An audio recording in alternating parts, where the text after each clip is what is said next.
เลขออกอะไรเร็วเร็วเลขออกอะไรบอกแม่ก่อนฮะเลขออกอะไรเลขอะไรเร็วเลขอะไรคะคนสวยบอกแม่ก่อนเลขอะไรคะคนสวยเลขอะไรเลขอะไรคะเลขอะไรคะ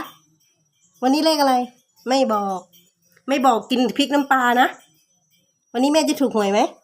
ฮะถูกรางวัลไหมวันนี้กินข้าวกับก้างปลาเลยโอเคไหมคนสวยกินข้าวกับก้างปลาเลยนะวันนี้ไม่บอกแม่คนสวยเลขอะไรเร็วๆวันนี้ไม่พูดเลยเร็วเลขอะไรบอกแม่ก่อนมีไหมเลขอะไรคะเลขอะไรคะดูหน้าตาก่อนค่ะทุกคนวันนี้ไม่ต้องกินข้าวเลยวันนี้โอเคไหมกินน้ำปลาเลยดูไปแล้วค่ะทุกคนกินน้ำปลาเลยวันนี้ดู